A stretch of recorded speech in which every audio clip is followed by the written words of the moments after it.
Today, we are chatting to none other than Jonathan Smit. Now, he started a payment gateway in South Africa. Now, payment gateways and on e-commerce in South Africa, as you know, has been quite a slow start, and he's done actually really, really well. He's also, by the way, found this out into seriously hectic details with cameras. So it's cutting time on a camera to give those matrix effects, and he also has properties all over South Africa. I mean, this guy's low profile, big deal. Okay. So guys, can you all stand? Give a startup grind welcome to none other than Jonathan Smit.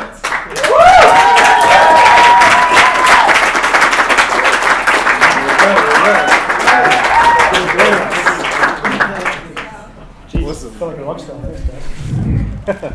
There we go. Okay, the microphone's working again. Yes, I think we're both on now. There we go, both online. Okay, here's my pen. Awesome. Okay. Right, can everybody hear at the back? You should. We've got microphones. And in the front. Don't forget to ask questions on Slido. And right, so we're going to kick off Startup Grind. This is the second one this year, by the way. Next one will be on the 27th of March. Jonathan, welcome. Thank you very much. Where were you born? Actually born in Johannesburg, funny enough, which is, I grew up in Pretoria, but born in Joburg, I think at the Park Lane Clinic, something along those lines. When it just opened, actually funny enough you mentioned that, I actually have a scar on my forehead, because when they opened they didn't have a whole bunch of the equipment, and my mom had this Scottish nurse, and she was using these gloves and she kept putting her fingernails through these gloves, so eventually just forwent the gloves and actually helped me cry, and she left marks in my forehead, which actually only disappeared after I think about 25 years. You're a grown man, you're walking around. Yeah. Funny Wow, one, but yeah, that's so crazy. born in Joburg, grew up in Pretoria. Okay. And from there you went to Pretoria. Yeah, so I went to school, Brooklyn Primary. It's actually quite funny. I ended up staying in a fairly small area, actually, in terms of primary school, high school, varsity, much to my dismay, actually. But lived in Linwood, went to primary school called Brooklyn, which is probably 2 or 3 kilometers away. Then went from there to Pretoria Boys High School, which was fantastic, and then went to Tuckies. Wow, so you did the whole Hatfield thing. Pretty close, yeah, Hatfield. It was Job zone. good time. You're Pretoria boy as well. There we go, I don't know if I'd go there now though, it's a little dodgy. But, well, you don't know where you're going because the street names have all changed. Oh, so gosh. I get lost in my own hometown. I know the Gautrain station now, that's about it. The rest of it, it's changed dramatically. Yeah, that was an awesome dodge. And actually thinking about this small area I went to, my first job was actually right next door to the university. So literally stayed in this. Did you need a car? You didn't need a car when you were 5 square kilometer radius. That was me, like in this little in my own goldfish bowl. You didn't ever go to Danville side? I tried one too. No, unless I needed car parts, then I had to go. Right. Okay. The Pretoria guys will get that one. Okay. That's on the wrong side of the tracks, really. Yeah. Scary. Okay. Now, being up as a kid, tell us about your parents, what they did. So my father's a quantity surveyor. My mom, she was a cost engineer, so they both worked in the building industry. That's actually how they met. But generally, they've both been reasonably, not entrepreneurial necessarily in the sense we might view, but they've both been business owners. My dad was, a partner in the firm. My mother was a cost engineer. She worked for very large engineering companies, but then also left that to start a guest house, B&B, tourist company. So she's familiar with running her own business. My father was familiar about running his own business. So I learned a lot about tax and finances, good administration, accounting principles, things like that. I wouldn't say accounting principles, but good order and systematic approach to things from my father. And do you think it helped a bit with your coding and your more logical approach to problems? So logic, probably yes. Nothing to do with technology whatsoever. I mean, they're not. My parents are fairly tech savvy, but no one in the family was really into technology in any way, shape, or form.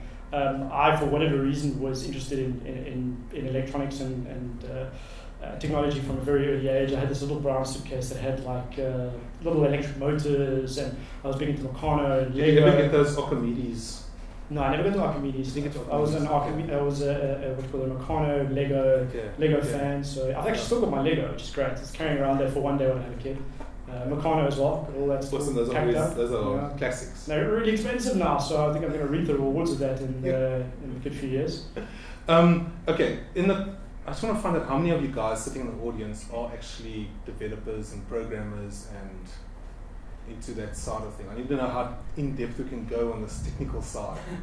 Because I'm technical and he's technical, so it's good to get a bit technical. So if it does get technical, please someone stand up and say, hey, business side here guys, come on. Time out, yeah, absolutely. Okay, your first computer, I believe, was a Commodore 64. Yeah, Commodore 64, good times. Yeah. There we go, there's some depths. I can hear it. Woo! Kindred spirits. I think I had totally. There we go. I think I had the Commodore 64 when I was 5 or 6, something along those lines. And I remember this one game, I can't remember what the name of it was, but it was this guy who had to clamber around platforms and jump into things, and it took 30 minutes to load this damn thing off this cassette. You had like a series of 4 tapes to put them in, and they read. You had to be very patient to get this game loaded, and something would go wrong in like minute 29. Start again from the beginning to get it going. Listen, I loaded Windows 95 with 45 stiffy disks. I feel your pain. I did that. Yeah. We did that. Yes. We're old enough to have been brought up in the days of BBSs and modems connecting. As the early days of the internet. One of those. Okay, now take us. How did you end up in Cape Town? So that's really jumping forward quite a lot. After I started PayFast, about a year into it, my girlfriend graduated, and she was looking around for work, and Cape Town was a very attractive opportunity. And I always wanted to live in Cape Town. My uncle is actually a teacher at Saks, so we came and visited him every now and again. I just found Cape Town really, really beautiful. My heritage is kind of United Kingdom, so my grandparents are English, Scottish, Irish, and South African. So you're South African? Yeah, it's totally a mixed breed. So I'd always enjoyed Cape Town. I always enjoyed the greenery, the climate, all the rest of it, the wine. All known from a young age, but so it was very attractive to me, and it was still in the early days. So it was just me and a laptop. So we said, yeah, let's do it. So we just made the leap, and that was coming on 6 years ago. I think it's five odd years ago now. Okay. Yeah. And before, now tell us, from Pretoria High School, you came out of school, you did a few jobs, I believe? Yeah, so funny enough, I'd always known that I wanted to start my own business. I don't know why, it just was something that was innate to me. It was intrinsic to how I was, I don't know why. And so I had a bursary at Varsity, so I went to the company that gave me the bursary for just under 2 years, a company called Africon, and I worked there in their Geographic Information Systems department, doing tech and GIS and whatnot, a bit of software development, worked with .NET a little bit, but my sort of love and passion had always been in Linux and open source and web servers and stuff, which I played around with it at Varsity quite a bit, and embedded systems as well. I love embedded systems. But so there, worked for Africon for about 2 years. I decided that I wanted to do 2 years more technical, 2 years more management. So I did just under 2 years at Africon. It's kind of my itching time. I sort of not the 7-year itch, I have a 2-year itch, and then from there I went to Accenture, which was management consulting in Johannesburg. Worked in their comms and high tech, which was fantastic. Accenture is kind of a place for people who don't really know exactly what they want to do. So it gives you exposure to a lot of things, and they put you in situations that are way above your pay grade. Wow, so you actually just sink or swim. Yeah, sink or swim, definitely. They pay you well, they work you hard, you work with some amazing people, really, really top of the cream of the crop, and you work in some very interesting situations. So I worked at MTN, but the biggest thing was the launch of Virgin Mobile, which was incredibly fun. Incredibly hard, but incredibly fun. I've never worked as many hours in anything as I've worked when I worked at Virgin Mobile. Not even in your own business? I don't even think in PayFast I've worked as hard as I worked in particular times there. I mean, the 1 week was 108 hours, excluding lunch breaks and dinner breaks. So excluding 2 hours a day was a 108-hour week. And this was, the longest day that I worked was 42 hours or something stupid. So it was over a public holiday as well. It was a public holiday and a Sunday. This is how they make you work. This is how they get their money out of there. So we started at Virgin Mobile when there was sort of like 3 or 5 people. It was like the CEO and like 5 consultants, and then it grew to 350 odd people. So we were there for that entire progression, which was really phenomenal to see. And I was dealing with the CTO of Cell C to sort out the interfaces that between Virgin Mobile and Cell C's billing systems, all that sort of stuff. And that's the conversations you're having. So you're dealing I was 25, 24, whatever I was, dealing with the CTO of Cell C. You know, it was very interesting stuff. That's quite interesting. Okay. So and then from there, it was I finally I decided that after 4 years, that was kind of the point. I needed to do something. I had a slight cold feet and got a little nudge from a girlfriend, and took the plunge to start something. Didn't have a clear idea of what I wanted to do. Just knew I wanted to do something.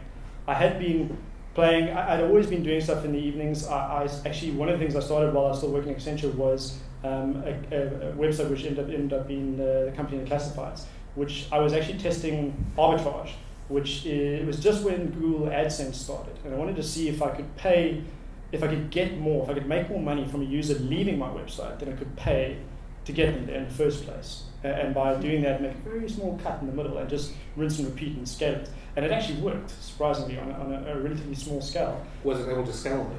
Well, that actually ended up becoming a separate business. Okay. Sadly, it was a slightly bad case of timing with the likes of Gumtree and OLX and all these guys coming in there.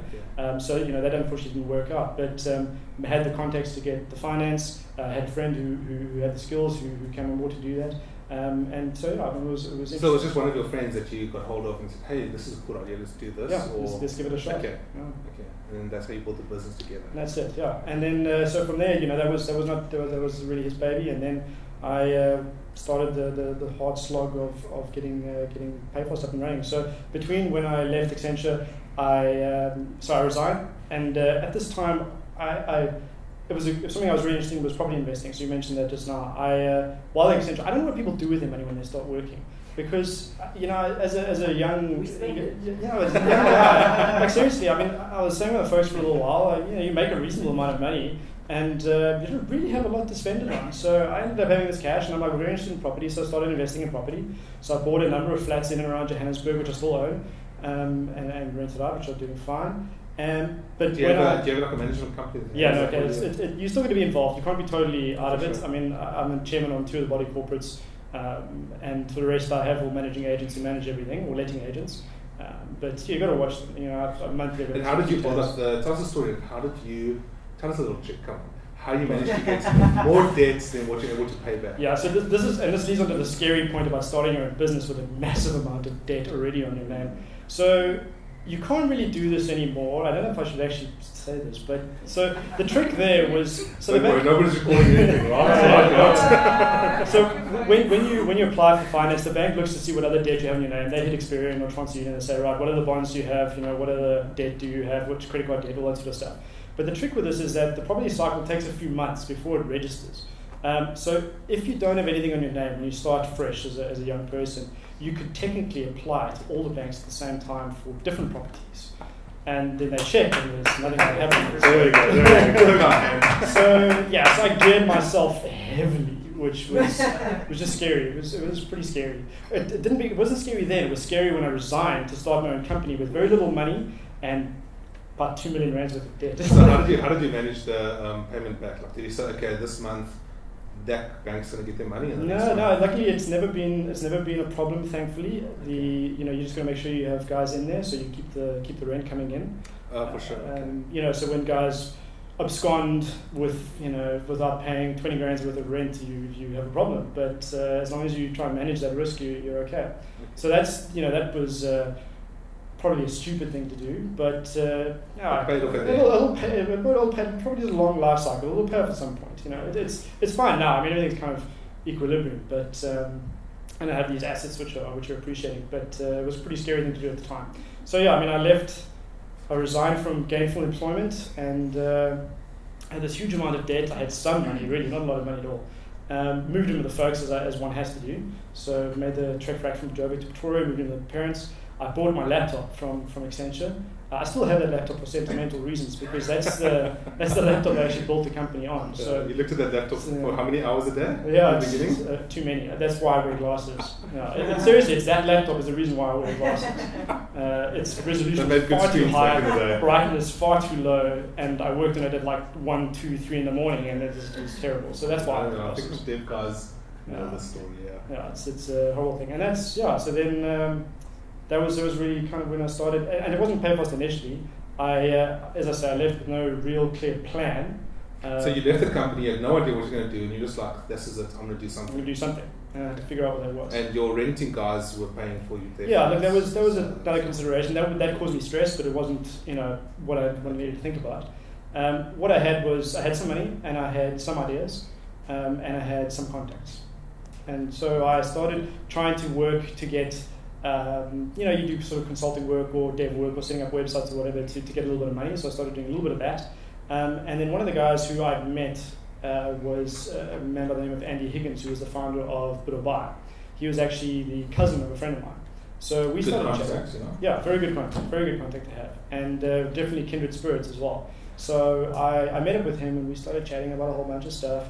I found to my dismay that some of the ideas I'd mentioned, he's like, no, but someone's doing that already. I'm like, oh, damn it. So yeah, he put a lot of holes in my theories, which was really sad for me to hear. But at least it didn't put you on the path of...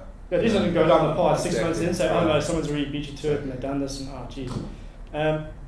So what happened then was that Buy was still pretty small at that stage, and this was now 2006, end of 2006. There it was like most smallish tech companies, it was 6 or 7 people in some little office in Bryanston. And what he'd started doing to sort of bolster up some of the trades on Buy was started importing product from China, selling it through a different company into the ecosystem. Wow. So he needed someone to run that. So he's like, well, would I be interested? So I'm like, yeah, cool, let's give it a shot. So I ran that company for a while, and that was all about importing and the harmonized schedule of imports and freight forwarding and sourcing product in China and blah, blah, blah. That's very interesting. I learned a lot of that, and I still think that's going to be very useful information, which is going to come in handy one of these days. I don't know if anyone's involved in that, but it's a very interesting field, I really did enjoy that. So we did that for a while. Eventually decided that wasn't for me. Then started building ancillary services for Buy, because at the time the product management and inventory management, all that stuff was horrible.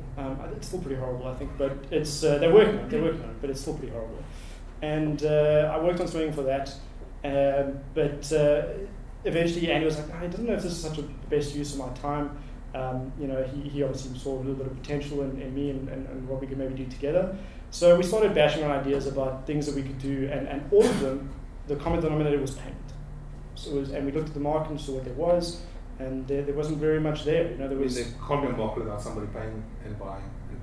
Well, it's not even that. It's that there was that need. It was kind of still early days of e-commerce, but there was that need, but there wasn't really much to meet the need. There were the likes of the credit card gateways, VCS, the sort of the big old vanguard. PayPal wasn't around. There weren't really any sort of easily accessible services. Okay.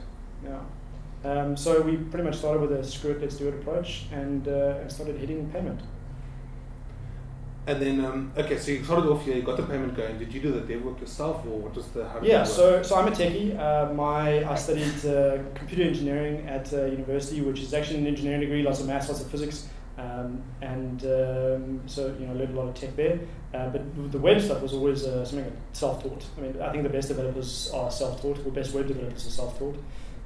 You learn it out of interest. So Andy provided the money, I provided the brains, and the hard sweat and labor. And that was it. Yeah. So I did dev for we formed the company in May 2007, and we started a few things a bit before that, and ready with a soft launch of our flagship product, which is our instant DFT product, in about March 2008. So about a year of dev. Okay, so PayPal's going, PayFast is going, and did PayPal come in? That's what I'm trying to get to. Did PayPal come in at the same time as that? Much later.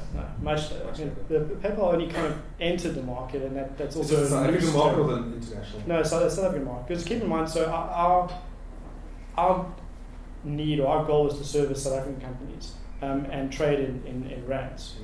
It wasn't for internationals per se. Okay. So that was never really an issue. That still isn't really an issue because PayPal doesn't offer rands. It's more for international buyers than it's for local.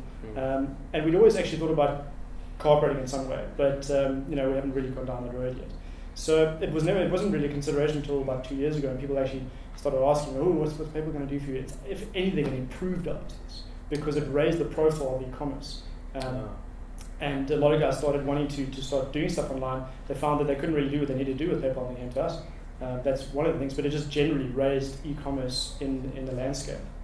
Now, on the PayPal, when you sign up for PayPal, you've got a PayFast account. Sorry. Don't worry, it's okay. It happens. So, funny. There we go. That's the end of it.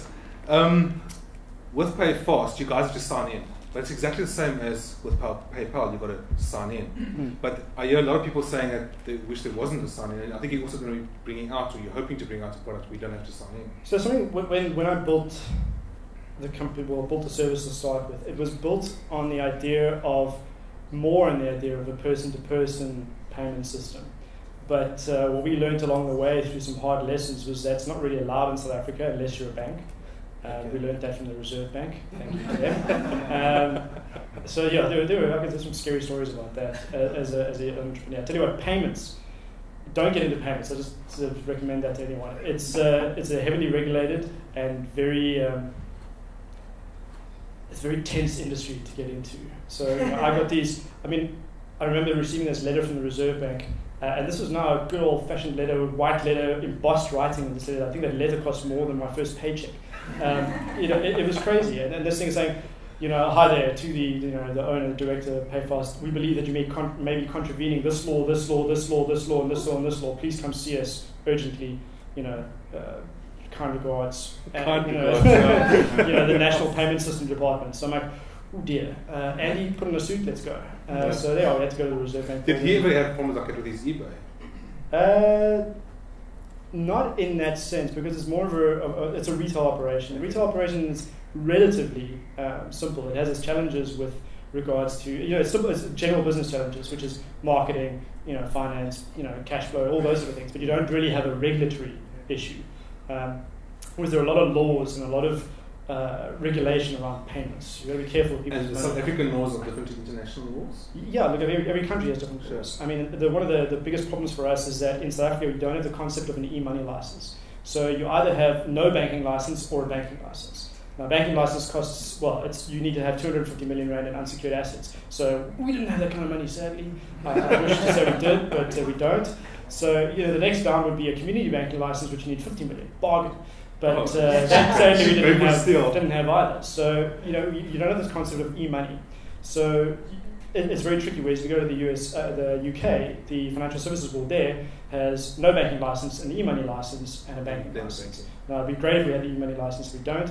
There are moves afoot to change it a bit. Okay. But yeah, we don't. So we're classified as a third-party payment provider, and our oversight is from the Reserve Bank.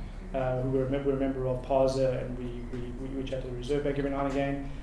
So that's what oversees our operation. But that means you can't do certain things. You can't operate e-money, as it were. That's the business of a bank. And there are a few other things. You can't do remittances, which is the business of a bank as well. So I can't just give you 50 rand. That's a remittance. There has to be an implied sale.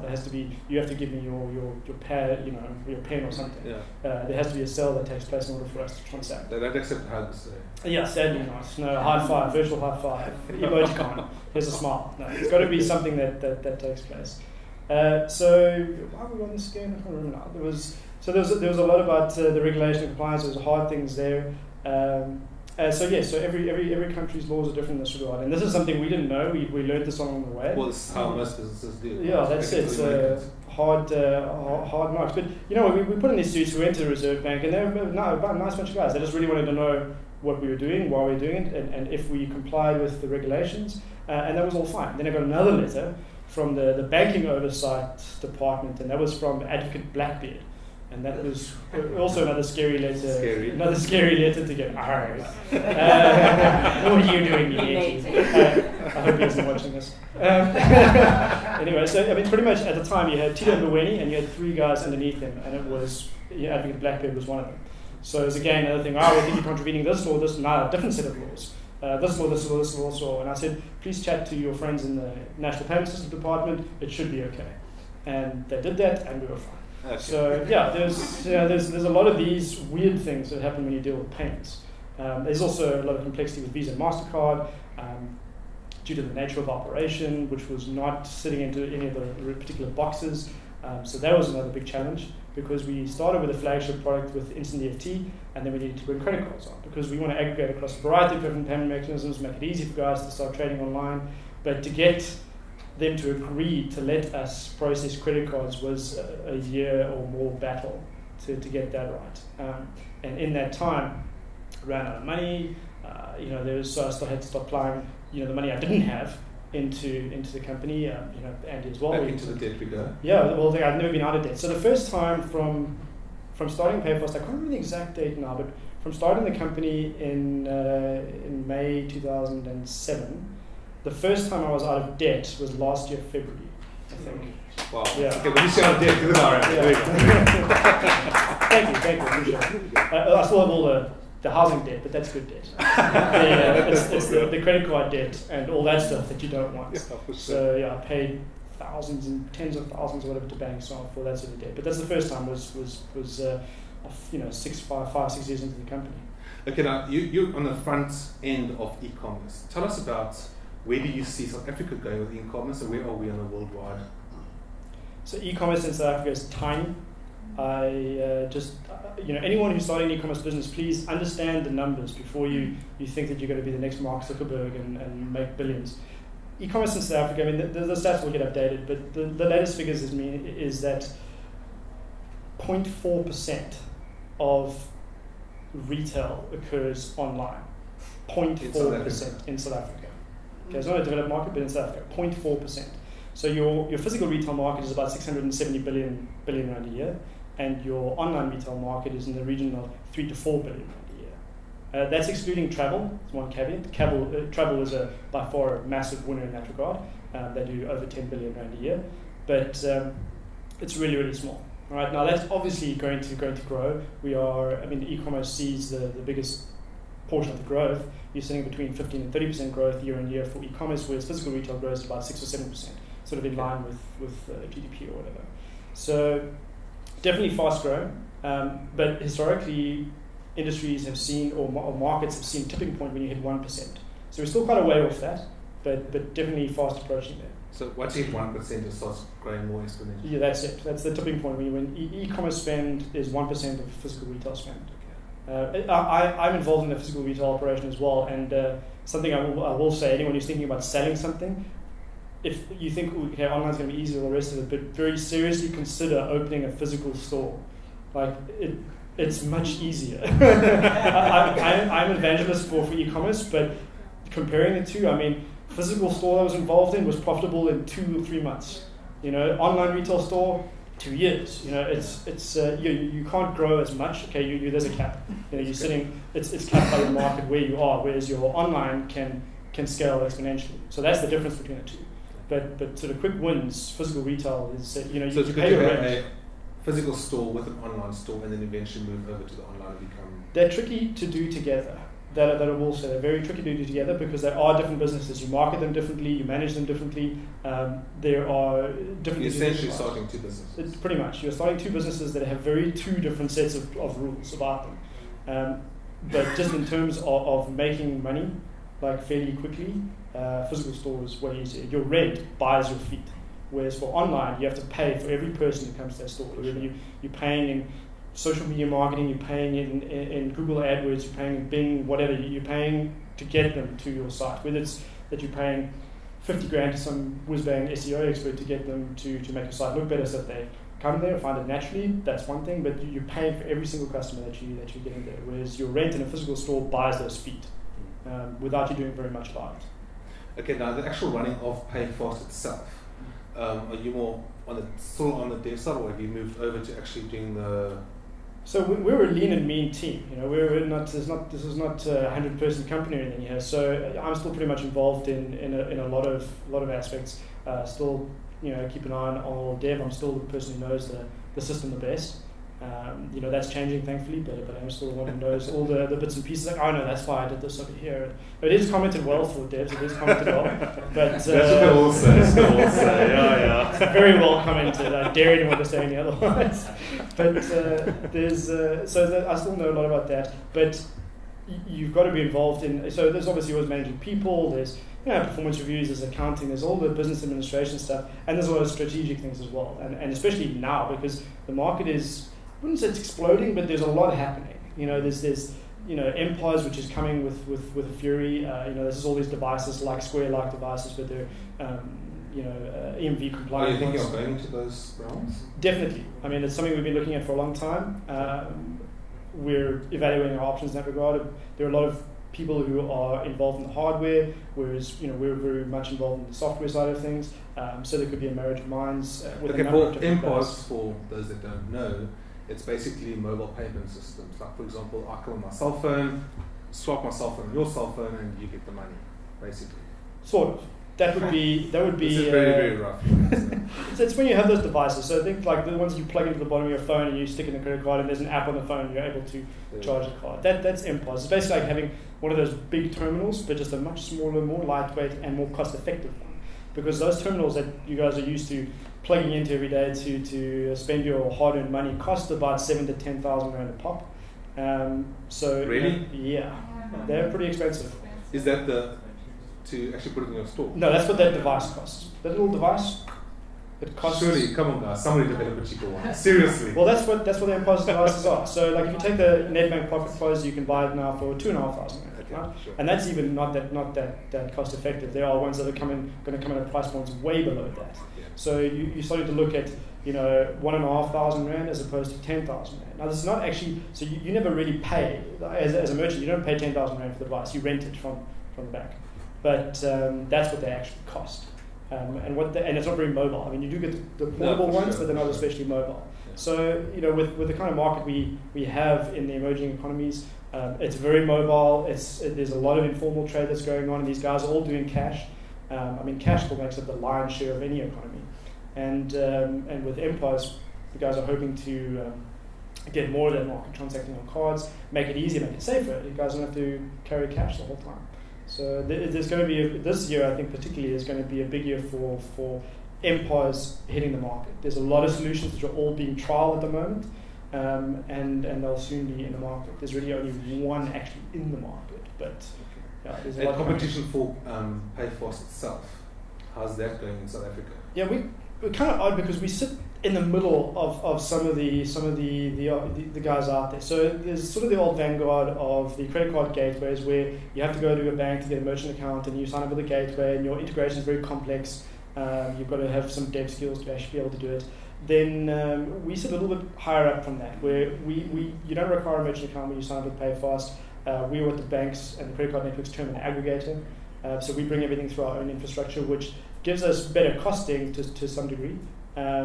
Makes it a lot easier to get going, but there's maybe a little bit of a lack of flexibility to certain things.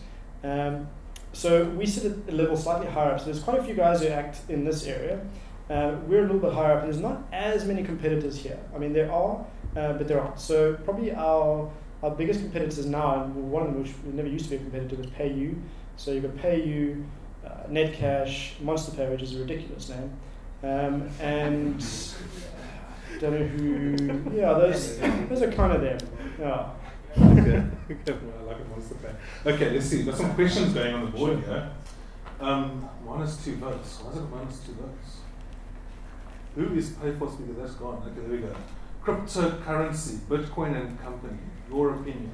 Bitcoin. Die. Okay, so one of the things, I'm not an early adopter. I don't know if that's necessarily a good or a bad thing. I think because the industry I'm in, it's probably a good thing. So I'm very skeptical about Bitcoin. I really, from a tech point of view, I love the idea of a cryptocurrency. Sure. And I love how it's created. I'm very reticent considering its dubious beginnings. If you guys go read how Bitcoin was supposedly started by this phantom figure, that's a bit odd to me. But Bitcoin's not the only one. Hey, there's Litecoin. There's about 10 different cryptocurrencies. Bitcoin, obviously, the biggest market cap and most popular.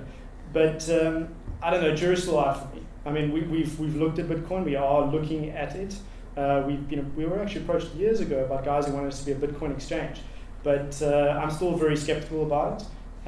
But we are actually engaging with some guys this year about Bitcoin and what the opportunities there are. I see some local online sites do actually use Bitcoin for their sales. Yeah, there was an article today actually I read. There's they listed about 6 or 7, which doesn't sound like any great shakes to me. But there are some that are engaging with it. To me, I've read a lot of articles about Bitcoin. One which is great was basically likening Bitcoin to the biggest Ponzi scheme that's ever existed.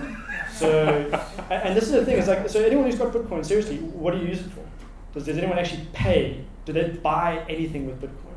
Or are you speculating by buying Bitcoin to see what happens with the exchange rate? And it's going to go up. You go, yes, you're going to cash out into an actual currency, which is dollars or rands or whatever it is. Because one of the fundamental concepts of a currency is that it remains relatively stable, which Bitcoin does not. No, it's fluctuates all the time. So it's not really, as it currently stands, it's not really currency. And the fact that it has a cap on 21 million Bitcoins, that's kind of concerning as well then, because so then you're going to have 21 million Bitcoins in distribution, and then the price is just going to go up.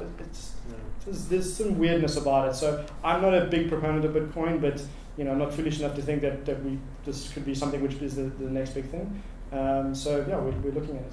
Cool. Next question. What are the biggest factors in gaining customers' trust? It's really low tech, but I think time is probably the easiest, the biggest one.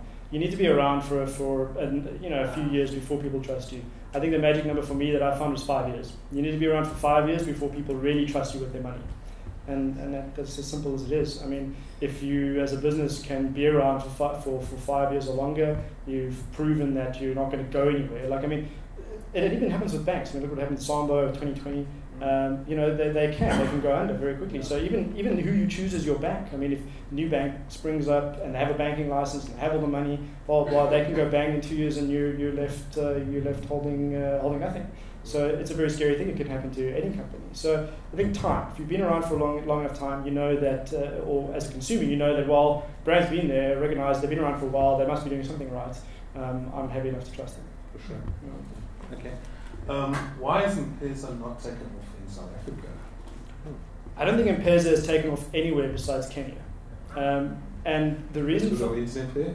No, it's actually simple market economics. Safaricom in Kenya was the most trusted brand and is still the most trusted brand in Kenya. They had approximately 90% of the market when they launched M-Pesa. Safaricom could pretty much do whatever they wanted. They pretty much did what they wanted, and then they spoke to the regulator, the central bank, later. They didn't really go for approval or anything like that. So, and it was sorely needed at the time, because there you're sitting with a very informal economy where the way that people had to get money back to, so you had all the young guys working in the cities, and they had to send money home to their aged parents in the rural areas on a regular basis. And what often happened there is that they would give, Thomas, 1,000 shillings or 10,000 shillings, and he would take it back to the parents, but by the time it got there, it was 7,000 shillings. He bought a beer here and there or whatever along the way, and the money had decreased. Now they could send money instantly from Nairobi to their parents far remote, and it cost them virtually nothing. So they set up this amazing network of these independent guys where you could cash in and cash out the system. They owned the market, because what Safaricom did there, because you're still listening with a lot of feature phones. Now what they did is they went and replaced every single client's SIM card, right? Because it was a SIM toolkit. It was a SIM toolkit application in M-Pesa, so it worked on any phone. So if you guys know what I'm talking about, you think of the old days when they had MTN banking, when you had like an old Nokia 3330 or whatever. They had one of the options on your menu was MTN banking. That's what M-Pesa was. So it was a SIM toolkit. It was on the SIM. It worked on any phone. So pretty much they had the market share to replace everyone's SIM card. They were the most trusted brand. They could pretty much do whatever they want, and they set up this amazing ecosystem. And that worked because they owned the market. South Africa is a very different ecosystem, or a very different scenario where you have 3/4 cellular providers all sharing a chunk of the market. And here you have to have a banking license in order to do this. So, Vodacom partnered with Nedbank to get this right, but they're using it as a way to drive up their own signership or usage of their own products. So Nedbank wants people to interact with Nedbank, with Nedbank terminals, Nedbank banks, Nedbank bank accounts. Vodacom wants it to be Vodacom customers. Yes, it's opened up and anyone can technically use it, but fundamentally they want to drive up signership of their own products. So until you have something which is truly ubiquitous, it's not going to achieve that growth or that success that M-Pesa saw in Kenya. And I'm very happy to say that someone asked me this when I was actually asked to present on this probably 2 or 3 years ago. I said exactly the same thing I'm saying now, and I'm glad to see that I was actually right, which happens every now and again. Yeah. Where did you get inspiration in the early days? Are you a Rich Dad follower? Yes, Rich Dad Poor Dad is great for inspiration. I definitely recommend that people do read that. Robert Kiyosaki so he makes the most of his money from selling all those books and getting you to buy into the whole thing. But it is very good inspirational stuff. Inspiration's hard. It's hard when you're an entrepreneur because it's long hours, it's late nights. Pretty much everyone can't really connect with what you're doing. They don't really understand it. So even your closest friends, your family, they'll be supportive in their own way, but they're also very worried. They don't want to see you fail. They don't want to see you lose, or they don't want to see you suffer. And you will fail, and you will suffer. You might fail. You're definitely going to suffer. That's just a given. So they don't want to see that. They want to see you in a nice, stable job, earning a decent income. They don't want to see their baby suffer. So I had a big problem in those early days because the biggest voices sort of telling me to not do it, or isn't maybe time you sort of job, were those closest to me, which is pretty hard. So it's difficult. You've got to make it happen for yourself. You've kind of got to have the pig-headedness to continue in the face of potentially overwhelming odds. No, it's hard. I'm not going to lie. It's definitely times when you want to throw in the towel. We had the very first speaker, it was Nick Aralambus from Nick Stocks, and you've got to be something wrong with you mentally. Yeah, you do. You've got to love hitting yourself, hitting your head against a brick wall. It's it is. You're choosing to suffer. I use that word loosely, but you're choosing to suffer for a certain period of your life, so that you don't have to sort of suffer later. So you're choosing to work like a dog, for a few years, so that you don't have to work at all later. You're not choosing work-life balance. People ask, what about balance? How do you achieve balance as an entrepreneur? You don't achieve balance. There's no point trying to achieve balance. You've chosen an unbalanced lifestyle. You've chosen an unbalanced lifestyle now where you work too much, for hopefully an unbalanced lifestyle later where you don't work at all. Yeah, yes, hopefully. You can't be stupid enough to think that it can't all go wrong. Yeah, for sure. And you get left with nothing. It is a gamble. You are gambling a bit with your life. You're gambling with years. What is the value of transactions per year through PayFast? That's a trade secret. I'm unfortunately not going to share those numbers. What I will say is that our growth has been really, really encouraging the last while. We double our transaction volumes every year, so we grow at least 100% every year. Wow. So I target, when I'm looking at this, I target between sort of 3 and 6% month-on-month growth. But that would be averaged out, and that's hold true for actually for the last 3 or 4 years. So now, even off a relatively large-ish base, we're growing 100% every year. So it's now tens of millions, hundreds of millions of rands. So it's a large amount of money. What's your advice on startups having to outsource their biggest strength in the firm? Don't do it. Yeah, I totally agree with that. Don't do it. You can't outsource your biggest strength. Then what are you? No, you just can't do that. I mean, it's like saying that you're a marketer, but you don't do anything, and you're going to outsource all your marketing to China. I mean, I don't know. It doesn't make any sense to me. You can't outsource your core competency. I think there are, there are success stories in this regard. You probably can, like Tim Ferriss and his 4-hour work week, and there are cases of. I remember there's one interesting story about a developer. I think it was in Silicon Valley, or it was in RSA. It was RSA Security, and he had outsourced his work to someone in China, and he'd actually mailed him his secure token to be able to log in to the systems internally to actually do the work. And they ended up finding this connection coming in from China, and they're like, what the hell is going on here? And they figured out this guy basically was doing is coming to work, he spent an hour answering email, and he spent the rest of the day surfing the net, like doing whatever. And some work week, come on. Some Mackie in China was doing all his work. And I think it worked out that he was paying this guy 10 or 20% of what he was earning as his salary. So, I don't know, that's arbitrage right there. But generally speaking, a company, I don't believe, can outsource their core competency. What you could do is partner. Now, that's a little bit different. You could partner. So if you have a great idea, you don't necessarily have to have all the goods. So if you've got a great idea, you can partner with the development company, you can partner with the marketing company, share the pie. That you can definitely do. But you can't outsource your core competency. Okay, now this next question is actually one of our topics next month, but have you ever fired a bad customer? Luckily, it hasn't happened too often, but I have no compunctions doing so. Some people are just not worth the effort. I mean, it sounds a bit callous to say so, but 80%. They're just not. Like there's some, and generally speaking, most people are pretty reasonable. Something that I've learned in dealing with problem clients, which you have to do, thankfully not too often, but it has happened, is you just need to call people. Don't back and forth on email, or that just escalates badly. You phone someone, and people are generally pretty reasonable, and as soon as they know they're talking to a human being, they calm down, and you can have a normal chat and joke about things. We have some amazing customers, actually. I mean, there's one customer who's a good case in point. It's either today or yesterday, I can't even remember now.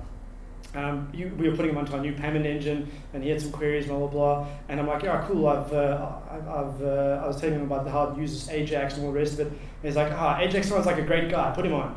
So we're like, hey, great, cool. I'm gonna flick the switch for you. And he's like, great. I feel different already. You know, just the only response I had to that was lol. I mean, I'm using lol in a business email to a client. It's crazy. But so you have some really good clients, and then you have some which are just really not worth the effort. For us, mostly where we've fired a client has been fraud. You know, that's more where they were skirting the boundaries of legitimacy, and because we were involved, we're like, you know, this is not going to work. You cannot sell drugs on our platform. It's like maybe on the side, but no. So you know, we've had to do that every now and again. We'll be like, we're keeping all your money, and you must go away. Not really. We don't generally do that. We're pretty good about it, but we've had to keep off the money. Yes, that's exactly. We take an 80% cut. So we've had to do that every now and again.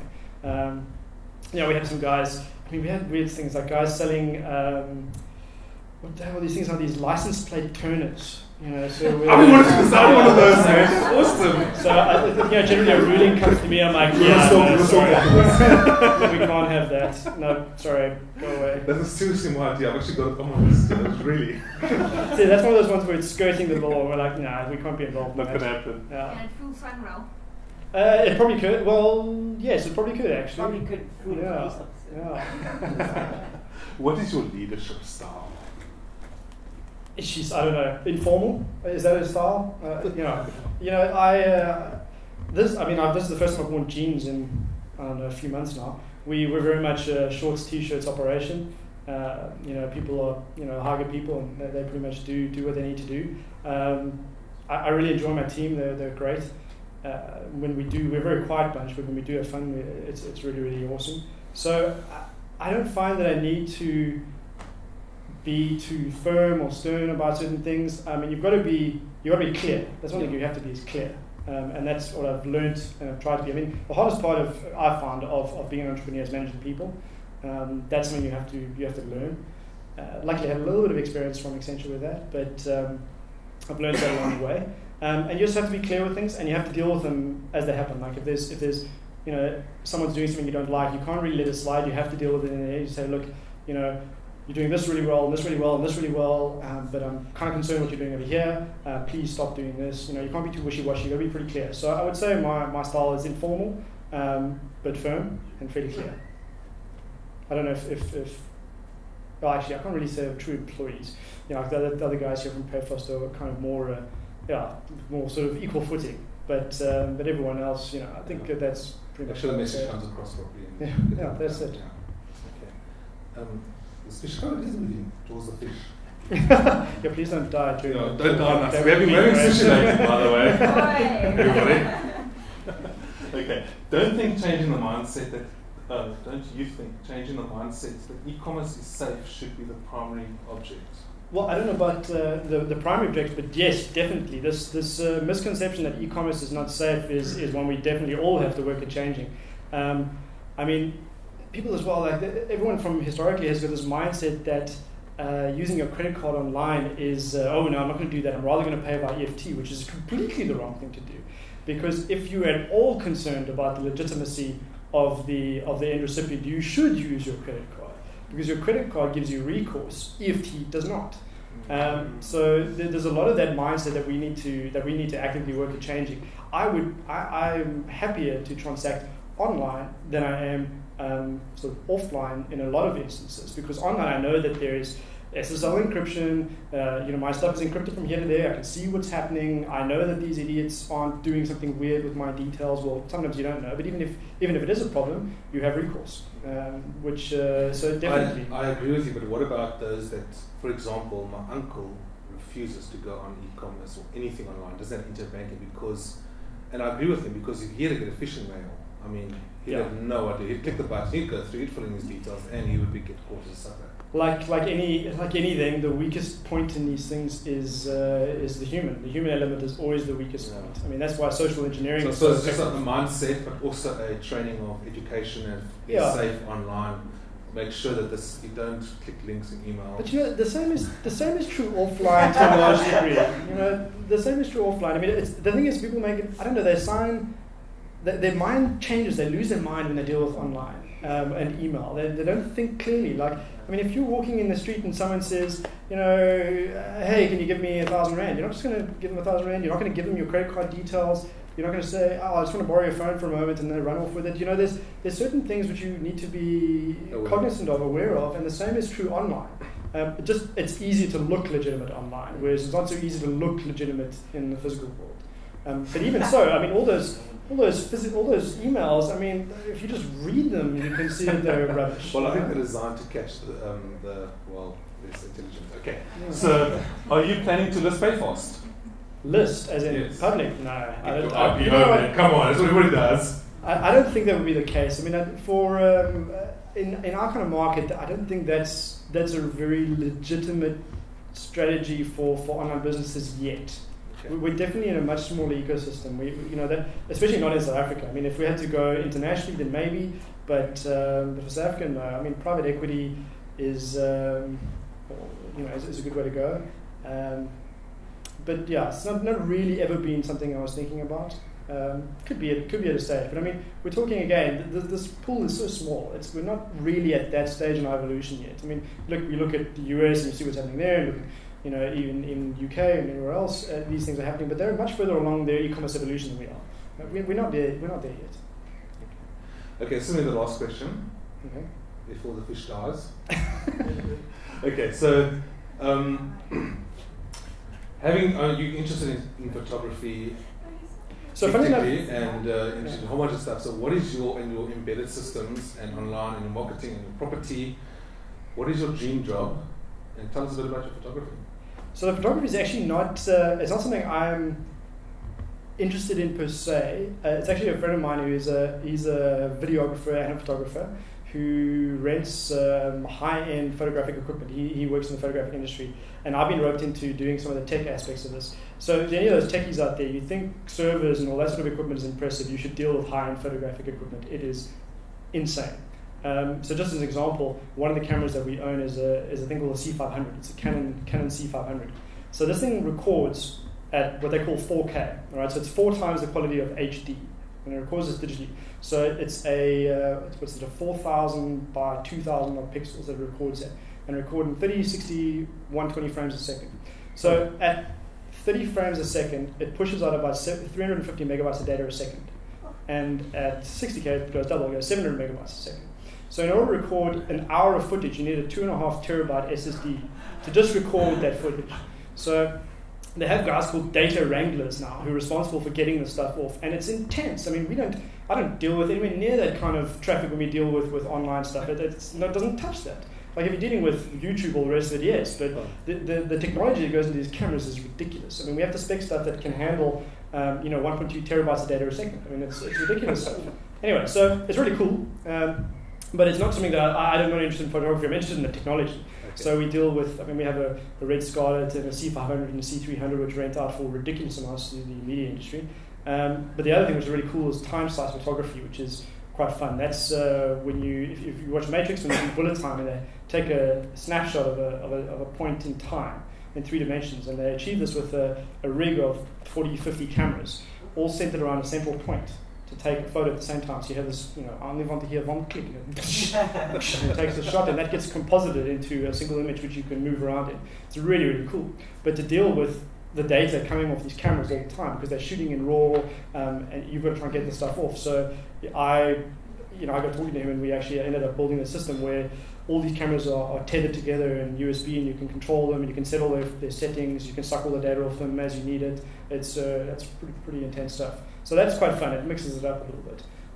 So I enjoy doing that. And being on a film set is very, very exciting. We went to a film set for this advert for Spar a little while ago, and there was 350 odd people on a set. So you've got catering guys running around with food, and you've got the grips doing bowling here and there, and you've got lighting guys, and everyone has a job. It's like the army; they've all got titles. So you need to know who the DOP is and who the assistant director is, the AE, the director, all these guys. It's very much like the army. It's interesting. But in terms of asking what I'd like to be involved in the future, I don't necessarily have a dream job per se. My dream job when I was at varsity was actually working for Cisco, which ironically I see is in this building. So maybe if PayFast doesn't work out, I'll come and give them a shot. But because I love networking and the routers, it's really, really fun stuff. I think very interesting. Yeah. But what I really enjoy is renewable energy. So I'd love to, at some point, be involved in a wind energy installation of some way, shape, or form. Well, you can help improve my smart meter. Oh, okay, that sounds great. Yeah. Wind energy is an amazing thing, and I'm so happy that the South African government has finally cottoned onto this now that Eskom is in crisis. I don't know if anyone saw this, but Eskom's had this emergency today because their grid's about to collapse. So it couldn't come at a better time that they're now developing these wind farms all over the country. And started with the one in Darling, which was four turbines. Now there's massive ones at this holiday house, this family holiday house we have. They've got an installation there of 40. They're all over the place. The one in PE as well is a massive one. Yeah, there's a lot going on. There's one in Helena Bay. There's one up the road here. There's this one now, which is St. Francis, Jeffreys Bay area. There's a few going up there because it's a very good usable band of wind energy. So yeah, it's very exciting stuff. It's the cheapest form of energy, just by the by for anyone who wants to know. Cheapest form of energy production over the long term compared to anything else. There's one just installed in Hopefield, West Coast. Yeah. There we go. Great, there we go. Thanks to Jaws the fish for staying alive. Jonah, thank you very much. No, thank you very much. Really appreciate it.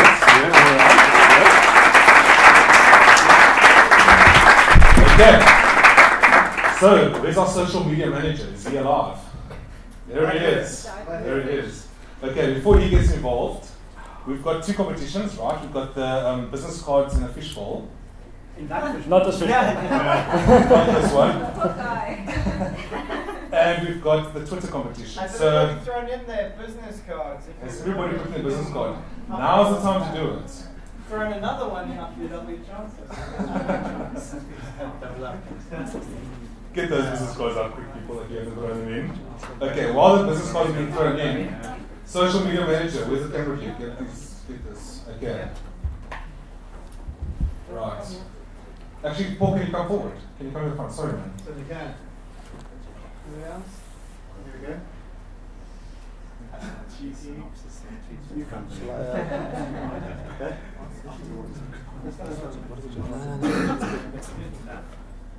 Yes, there we go. Share the love. Right, guys. Everyone, thanks all for coming tonight. Looking good. Happy to say there's been a number of tweets in the basket. However, there's only one that made it to checkout. See what I'm doing there?